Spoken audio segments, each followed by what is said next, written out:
Assalamualaikum warahmatullahi wabarakatuh. Saya Inah Karsina, Guru BK SMA Negeri 1 Kuningan, sekaligus mahasiswa PPG dalam jabatan tahun 2023 Angkatan 1, Program Studi Bimbingan Konseling pada LPTK Universitas Pancasakti Tegal, dengan nomor peserta 201506892503. Saya akan melaksanakan uji kinerja berupa pemberian layanan bimbingan klasikal menggunakan metode problem-based learning pada materi bullying. Berikut video pembelajaran saya. Selamat menyaksikan. Assalamualaikum warahmatullahi wabarakatuh. Waalaikumsalam warahmatullahi wabarakatuh. Sebelum memulai pembelajaran, ada baiknya kita berdoa. Berdoa menurut agama dan kepercayaan masing-masing dimulai.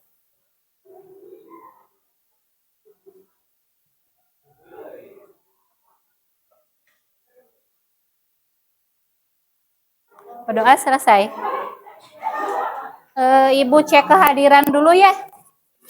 MIPA 2 ada 37 siswa, ada yang nggak masuk hari ini? Hadir semua, alhamdulillah. Gimana kabarnya hari ini? Ada yang sakit? Enggak. Tadi udah istirahat, udah makan semua? Semangat ya?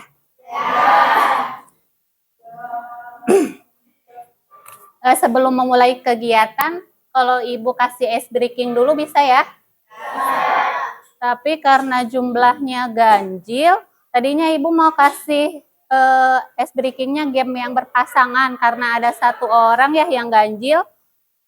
Kita main game konsentrasi. Ibu contohin ya. Nih, tangannya gini. Game konsentrasi ya. Kalau ibu bilang kiri, berarti kelingking kanan sama jempol kiri ke arah kiri. Kalau ibu bilang kanan, berarti jempol kanan sama kelingking kiri ke arah kanan. Ya, paham ya? Kalau kiri berarti kelingking kanan sama jempol kiri menunjuk ke arah kiri. Kalau kanan berarti jempol kanan sama kelingking kiri ke arah kanan. Paham ya? Oke. Kiri. Pemanasan ya. Kanan. Kiri. Kiri.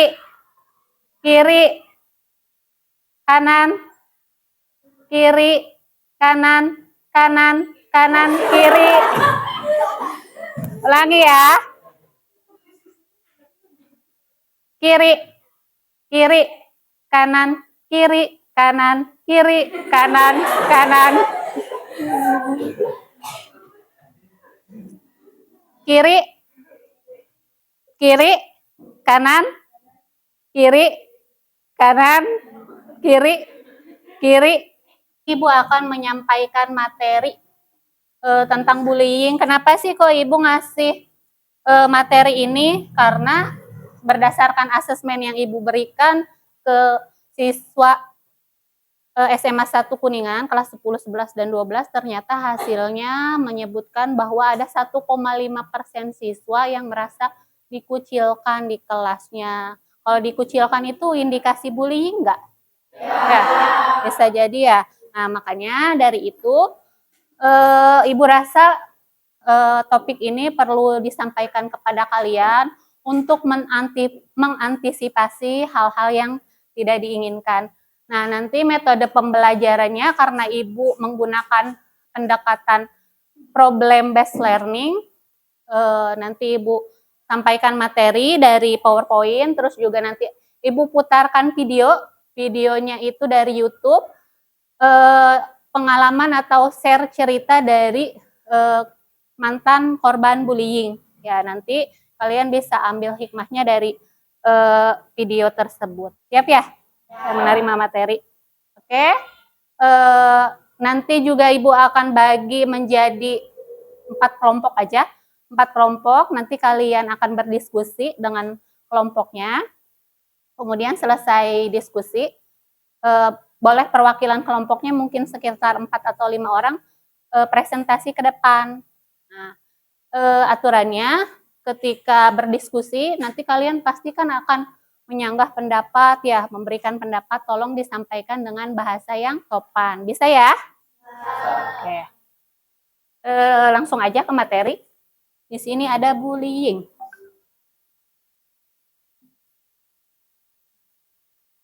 Nih, kasus pembulian di Indonesia. Ini Ibu ambil dari berita media online. Ini belum lama kejadiannya. Kalian pasti pernah dengar kan ya? Pernah baca? Diduga kesal sering dirundung, siswa SMA tusuk teman satu kelas. Pernah nggak dengar berita ini atau baca? Kalian kan sering IG-an, TikTok, Twitter ya? Pernah dengar kan pasti udah viral ini. Nih, Ibu buka lagi slide selanjutnya ya. Nih ada lagi beritanya, jadi bukan hanya satu. Ada juga kasus ini baru kemarin kalau nggak salah tuh 3 Juli 2023. Siswa bakar sekolah di Temanggung karena diduga sering dirundung. Ya, bullying di Indonesia sudah mengkhawatirkan. Kemudian ini ada artikel, awas, ini daftar kasus bullying anak di sekolah di Indonesia ini tahun 2023 yang tercatat saja sampai dengan awal tahun itu sudah ada 6 kasus perundungan yang viral. Itu yang tercatat. Yang tidak tercatat pasti lebih banyak ya. Nih kita lanjut ke slide selanjutnya, ada definisi bullying. Sebelum lebih lanjut kita membahas tentang bullying, harus tahu dulu apa sih definisi bullying. Nah, merupakan perilaku agresif yang tidak diinginkan di antara anak-anak khususnya usia sekolah yang melibatkan ketidakseimbangan kekuatan antara pelaku dan korban yang terjadi berulang. Jadi kayak semacam penindasan karena tidak ada ketidakseimbangan kekuatan gitu biasanya. Yang menjadi korban itu adalah anak-anak yang lemah gitu, yang tidak berani melawan gitu. Kita buka lagi. Nih, beberapa tindakan yang juga termasuk dalam bullying diantaranya perbuatan yang dapat membahayakan anak lain, menyebarkan rumor yang merugikan korban, melakukan penyerangan secara fisik atau verbal, dan juga mengucilkan anak dari sebuah kelompok secara sengaja. Nih, dari contoh ini tindakan yang Ibu tuliskan di sini, kira-kira ada nggak di lingkungan kita terjadi? Ada ya. Ibu yakin pasti ada. Beberapa di antaranya mungkin berani speak up, beberapa di antaranya berani bertanya langsung ke si pelakunya, kenapa kamu melakukan hal seperti itu kepada saya. Tapi mungkin beberapa yang lainnya gak berani ngapa-ngapain. Gitu, ditindas, dibully, diem aja karena dia tidak punya keberanian. Ya, yang namanya ketahanan mental itu orang itu beda-beda, nanti Ibu jelaskan. Oke, sebenarnya ini materinya masih banyak, tapi Ibu ingin bahas melalui diskusi kelompok. Kita berhitung ya, Ibu bagi 4 kelompok saja, karena kalau kebanyakan nantinya takut nggak cukup ya, kita kan hanya 2 jam pelajaran. Berhitung 1 sampai 4. Dari sini, Neng.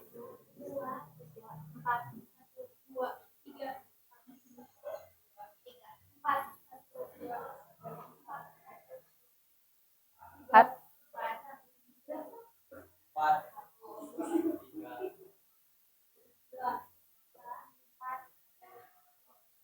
Oke, silakan berkumpul. 1 dengan 1, 2 dengan 2, 3 dengan 3, 4 dengan 4.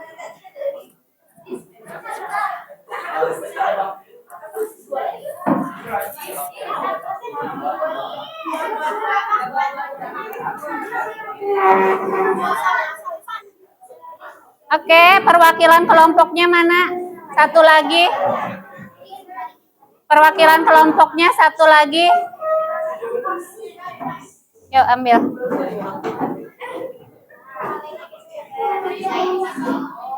Nomor berapa Neng? Sini Neng. 3. Iya. 1 mana yang dapat nomor 1? 1, 2, 3. Iya boleh. 4. Oke, tadi udah diambil undiannya ya, dapat sub materi, subtopik kelompok 1. Nanti silahkan berdiskusi tentang perbedaan bullying dan candaan. Kelompok 2 tentang jenis-jenis bullying. Kelompok 3 dampak bullying terhadap korban dan pelaku dan saksi. Kelompok 4 cara membela diri dari bullying. Tapi sebelum kalian berdiskusi, akan perhatikan dulu, Ibu akan putarkan video.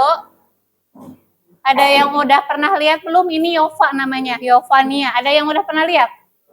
Belum. Padahal Yova ini viral di TikTok. Ya. Ibu pertama kali lihat itu di TikTok. Nah, loh kok ada ODGJ, yang mantan ODGJ jadi mahasiswa UI. Sekarang berarti semester 5 karena tahun lalu Ibu lihat itu Yova ini semester 3. Nah, karena Ibu lihatnya itu di YouTube channelnya Irfan Hakim, itu durasinya panjang banget, 2 jam lebih. Ibu pilih yang paling singkat dan merangkum semua apa sih inti-intinya. Ya, kita dengerin dulu ya. Ricardo, aku sudah bersama dengan Yova. Kenapa aku ngajakin Yova ini untuk ngevlog 1, 2, 3 jawab semuanya? Karena kisahnya Yova ini menarik sekali. Yova ini adalah seorang gadis cantik usia 19 tahun, betul? Dia ini tadinya berjuang dengan penyakit kejiwaan atau mungkin sebutannya sekarang, kalau dulu kan sebutannya, mohon maaf ya, orang bilangnya orang gila. Sekarang kan tidak boleh. Sekarang ini orang yang bermasalah dengan kejiwaan sebutannya adalah ODGJ, orang dengan gangguan jiwa. Itu dia. 1, 2, 3 jawab semuanya. Yova, mantan ODGJ. Pak, sejak kapan kamu ngerasa bahwa there is something wrong with your brain and with your mind? Karena kan ini penyakit kejiwaan, tidak semua orang itu bisa melihat dari luarnya, tapi you can feel it inside of you. Dari SMP itu aku sering banget ngerasa cemas. Dan aku udah tahu sih sebenarnya kenapa aku bisa cemas. Itu karena aku dulu dibully pas SMP. Dibully sama apa? Aku dibully kuda, Kak. Dibully kuda misalnya. Dia main baik kuda. Jadi dulu aku pernah foto melet nih, Kak. Ya. Foto melet kan biasa anak SMP awal Ya, gitu, Kak. ya. Terus abis itu foto meletku itu disandingin sama foto kuda yang juga lidahnya lagi keluar. Terus dikirimlah ke grup geng-geng mereka yang ngebully aku. That's harsh. Oh my God. Terus abis itu semenjak itu aku jadi sering dikatain kuda, misalnya aku lagi jalan nih, terus di belakang tiba-tiba ada yang meringkik gitu, Kak. Oh my God. That's awful sih. Itu parah sih. Nah ini yang mungkin bisa jadi masukan bahwa kadang-kadang kita ngerasa we take it as a joke, tapi for some people it leaves scars, ya kan? Itu tuh menorehkan luka gitu buat jiwa mereka. Jadi kamu dibully, oke, that's first. Apalagi karena yang dibully kan banyak. Aku di waktu SMP, SMA juga pernah dibully. Apa sih? Tahu lebih banyak boleh nanti YouTube pasti banyak ya. Udah banyak podcast yang ngundang dia. Yova itu diponis mengalami gangguan jiwa saat dia masih SMA ya, seusia kalian. Awalnya karena apa? Karena dibully dari SMP tuh. Karena bulian yang tidak seberapa bisa menyebabkan seseorang sampai menderita gangguan jiwa. Kenapa? Karena yang namanya ketahanan mental setiap manusia itu berbeda. Ya, level ketahanan mental setiap manusia itu berbeda. Pengantarnya cukup sekian aja. Tadi kalian kan udah dapat itu ya. Apa sih, kertas masing-masing kelompok. Silahkan diskusi sesuai dengan subtopik yang kalian dapat.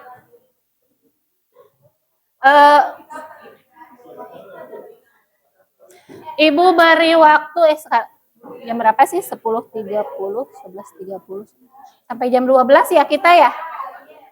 2 jam pelajaran sampai jam berapa sih, Neng? 11.45. Diskusinya kalau 10 menit cukup enggak?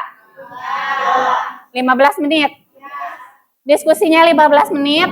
Nanti boleh perwakilannya maju ke depan untuk presentasi ya.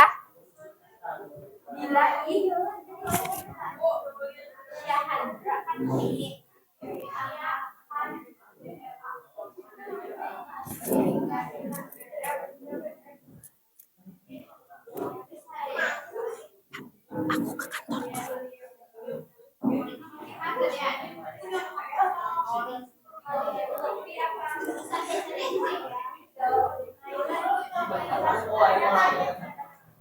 11, 10, 11, 25. Sampai jam 11.25 ya.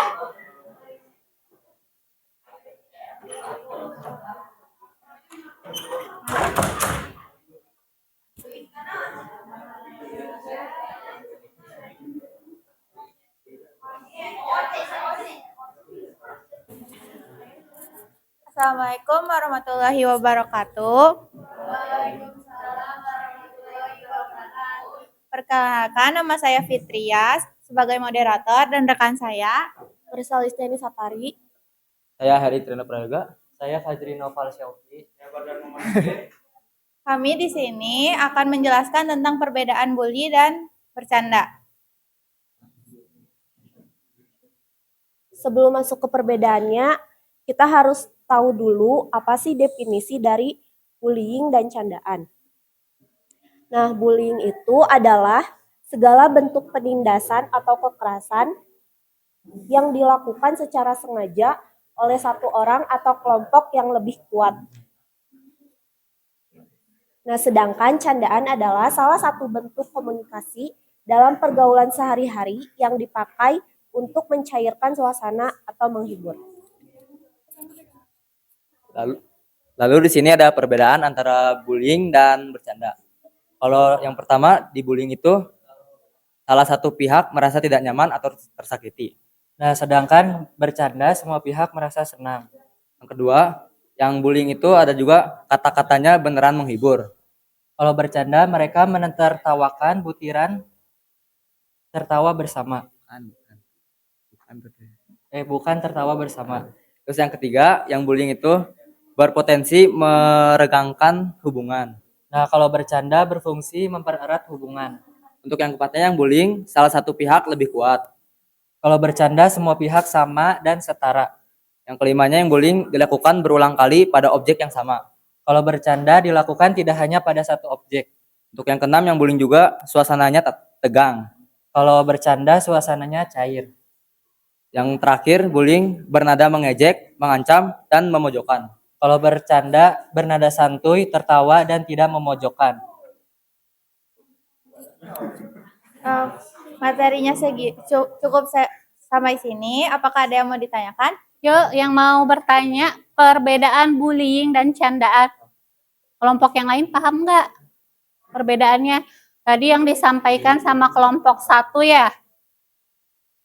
Ada yang bertanya nggak? Nggak. Nah, tadi udah disampaikan perbedaan bullying dan candaan. Yang Ibu tangkep berarti di sini yang mencolok adalah siapa? Yang mencolok apa dari perbedaan ini? Adalah pelaku dan respon ya. Kalau bercandaan mah si pelakunya itu melakukannya biasanya ke teman yang sudah akrab, ke bestinya. Ya, kita bercanda kalau sama temen yang udah akrab kadang suka melampaui batas, tapi si temennya marah enggak? Enggak, karena sama sahabatnya gitu. Nah, di sini tadi kelihatan banget kalau misalkan yang melakukannya bukan sahabat, kenal juga enggak, deket juga enggak, tiba-tiba kok menghina, mengejek. Nah, berarti itu lebih ke bullying ya gitu. Berarti lebih ke pertama pelakunya itu ke teman atau ke sahabat, terus yang kedua responnya, respon dari si targetnya. Kalau responnya biasa aja atau balik bercanda, berarti itu candaan. Tapi kalau respon targetnya udah diem, murung, udah beda suasana hatinya, berarti itu bullying ya. Warahmatullahi wabarakatuh. Waalaikumsalam. Di sini kami dari kelompok 3 akan menjelaskan tentang dampak bullying terhadap korban, pelaku, dan saksi. Sebelumnya perkenalkan, nama saya Inayah. Aku Sopa. Aku Rai. Saya Rizka. Dan saya Audia. Jadi yang pertama itu ada dampak bullying terhadap korban. Dampak bullying terhadap korban. Yang pertama ada people pleaser. Contohnya kayak gak enakan, terus pengen memenuhi ekspektasi orang lain. Yang kedua, gak mau sendirian. Yang ketiga, sering ke-trigger. Sering ke-trigger tuh misalnya ada orang lain yang nyindir, terus kita tuh merasa itu ke kita gitu. Jadi kayak kepikiran terus gitu. Yang keempat, gangguan tidur. Yang kelima, masalah mental. Yang keenam, penurunan prestasi. Selanjutnya ada dampak bullying terhadap pelaku. Emosi gak kekontrol. Yang kedua ada rentan berkelahi, tidak memiliki rasa kemanusiaan, aspang, asa pang-pangna, kayak pang aingna teh. Tahu nggak? Pang aingna kalau bahasa kasarnya teh. Terus ada impulsif, mudah marah. Yang ketiga, dampak bullying kepada saksi, yaitu merasa bersalah karena tidak bisa membantu korban yang menyebabkan memiliki rasa tidak percaya diri. Jadi bisa disimpulin bahwa dampak bullying itu berdampak buruk terhadap korban, pelaku, dan saksi. Jadi harusnya kita jangan ngelakuin bullying. Sebelum ditutup ada yang mau bertanya? Pertanyaannya nggak ada juga. Gak ada? Nggak ada. Boleh ditutup, Neng. Mungkin itu aja dari kelompok kami. Terima kasih. Wassalamualaikum warahmatullahi wabarakatuh. Waalaikumsalam. Assalamualaikum warahmatullahi wabarakatuh. Jadi di sini kami dari kelompok 4 akan menyampaikan hasil diskusi kami tentang cara membela diri dari bullying. Yang pertama, ada gunakan bahasa tubuh penuh percaya diri. Misalnya, kita kalau misalnya jalan harus tegak dan kita harus penuh percaya diri serta memberitahukan bahwa kita mempunyai sifat tegas. Kalau misalnya kita jalan menunduk, punya rasa takut, nggak percaya diri, orang-orang pasti akan cepat membuli kita tanpa ada rasa takut. Yang kedua itu belajar ilmu bela diri. Karena dengan olahraga bela diri dapat meningkatkan kepercayaan anak dan membuat anak dapat melindungi diri sendiri dan orang sekitarnya yang ditindas oleh perundung. Selanjutnya, lebih terbuka kepada orang tua atau keluarga. Contohnya ketika kita dibully, kita harus berani speak up untuk menceritakan apa yang kita alami di sekolah ataupun di lingkungan karena kita mendapatkan bulian.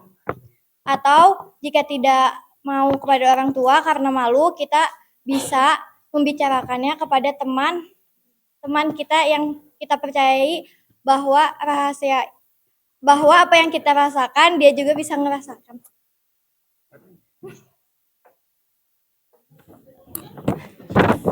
Yang keempat, kumpulkan bukti bully dan berani melaporkannya. Itu supaya semua orang mengetahuinya dan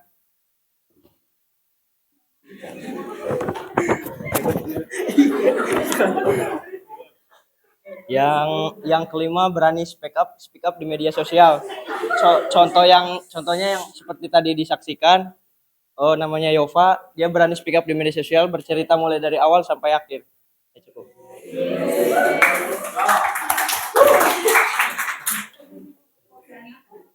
Sekian dari kami, kurang lebihnya mohon maaf. Wassalamualaikum warahmatullahi wabarakatuh. Pertanyaan ya? Nggak ada. Ada. Oh, ada pertanyaan, Neng. Silakan. Siapa namanya dan pertanyaannya apa? Perkenalkan, nama saya Inai. Saya mau nanya, kalau misalkan si korban itu tidak ada kemajuan seperti itu, apa yang harus dilakukan dari diri si korban itu? Jadi nggak pede buat beradaptasi gitu. Jadi nggak mau ngapa-ngapain gitu. Gimana caranya? Terima kasih. Silakan.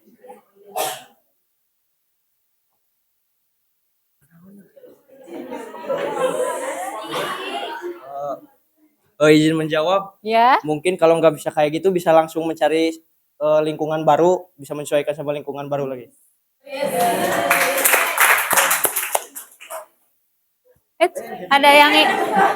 Ada yang ingin menanggapi? Neng, mau nambahin?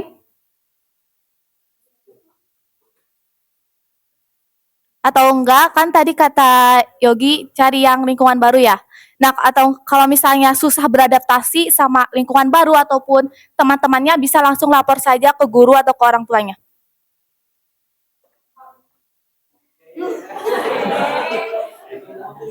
Boleh? Mau lagi ditanggepin? Enggak. Oke. Ya tadi jawabannya benar banget. Beradaptasi ya dengan teman yang baru sama lapor ya. Sebelum lapor mungkin kamu bisa curhat dulu. Kalau misalkan lapor takut, biasanya anak yang jadi korban pembulian itu suka takut ya kalau melapor. Ya kamu curhat sama temen. Tadi kan si Yova dia sampai tiba di satu titik dan pecah dan hilang ingatannya sampai gelo bahasa Sundanya mah. Karena apa? Karena dia memendam terlalu banyak beban. Ya, langkah sederhananya cobalah sharing dulu, kamu berbagi dulu sama teman, sama bestie kamu yang kamu percaya. Kalau misalkan sama bestie kurang bisa percaya, orang di rumah pasti akan menjaga rahasia kamu dan bisa kamu percayai. Utama. Oke, dari saya kesimpulan dari materi tadi sudah diperlihatkan dari dampak sampai ke cara Membela diri. cara untuk membelanya itu bagaimana. Sebenarnya bully itu sangat tidak baik untuk kita semua ya, apalagi untuk yang sebagai korban ataupun pelakunya. Nah, itu tidak baik. Semoga kita semua di sini itu tidak Tidak ada yang melakukan bullying, apalagi sampai merundung teman-temannya yang ada di sini. Setuju? Dan saya tutup. Terima kasih. Wassalamualaikum warahmatullahi wabarakatuh. Iya, kesimpulannya benar banget. Ya, tadi dari awal kita sudah lihat video sama kita udah bahas submateri bullying. Kalian sudah berdiskusi. Ibu simpulkan ya. Tolong kalau kalian memiliki beban, tolong berbagi ya. Kalau kamu punya beban, yang namanya manusia itu pasti punya beban. Mungkin kalau guru mata pelajaran yang lain ngiranya beban anak SMA apa sih? Tugas numpuk, PR banyak.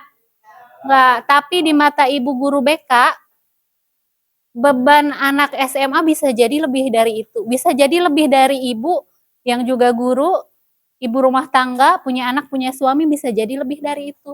Latar belakang kalian itu beragam. Ada yang orang tuanya harmonis ya, ada di rumah dua-duanya ayah ibunya. Tapi nggak sedikit juga yang di rumahnya ayah dan ibunya masih terikat pernikahan, tapi ayahnya sering nggak pulang.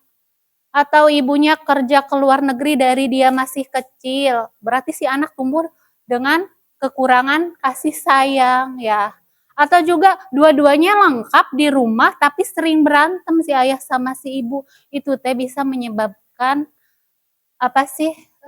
gangguan psikologis untuk anak. Yang tadi kan si Opa juga sebenarnya bukan hanya dibully aja, dia sebenarnya ada bibit masalah untuk mengacu ke depresi itu dari rumah awalnya. Mungkin kalau dibully itu dia dari SMP ya. Tapi kan dia dari SD itu orang tuanya sudah bercerai. Terus dia itu merasa kehilangan sosok seorang ayah, kehilangan kasih sayang gitu ya.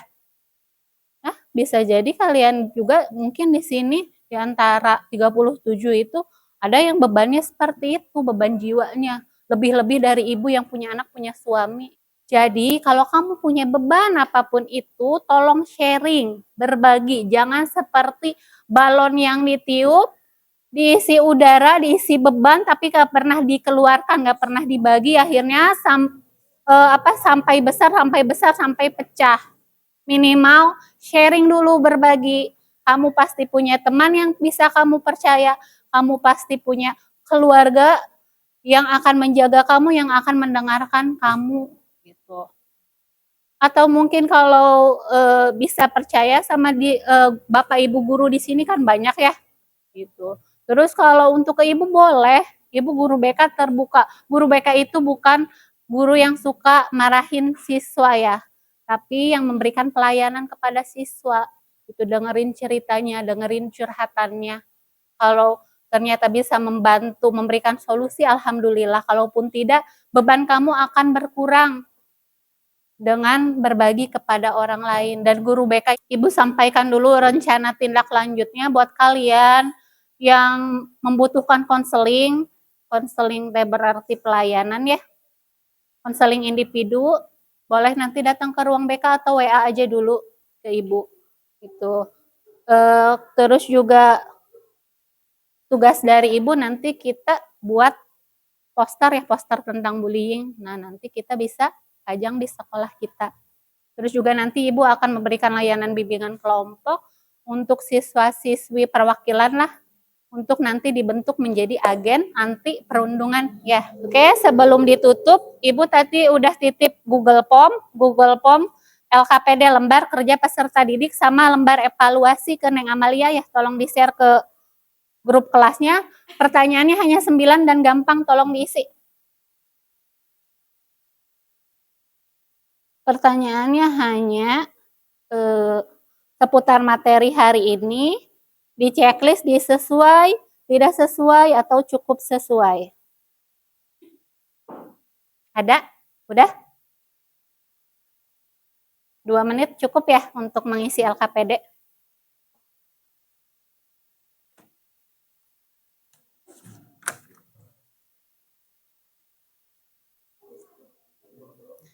Dampak bullying buat korban tuh berbeda-beda. Kayak tadi si Yova jadi gangguan jiwa. Terus tadi yang di berita itu mah malah membunuh ya, membunuh si pelakunya.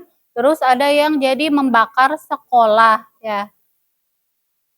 Semua hal yang besar itu berawal dari hal yang kecil. Ya, jadi jangan diabaikan kalau misalkan kamu melihat ada sesuatu yang janggal atau ada sesuatu yang mengarah ke indikasi pembulian, kamu boleh laporin ke ibu. Ibu akan jaga identitas kamu dan ibu akan bantu menindaklanjuti permasalahan tersebut.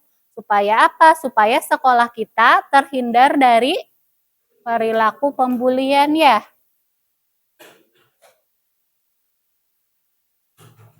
Oke, karena sudah dan waktunya juga udah selesai ya 2 jam pelajaran.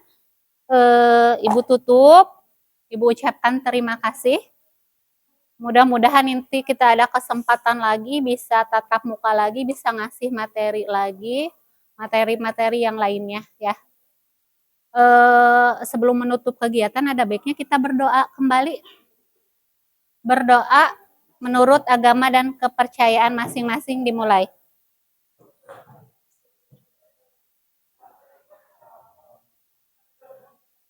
Doa selesai. Wabillahi taufiq wal hidayah. Wassalamualaikum warahmatullahi wabarakatuh.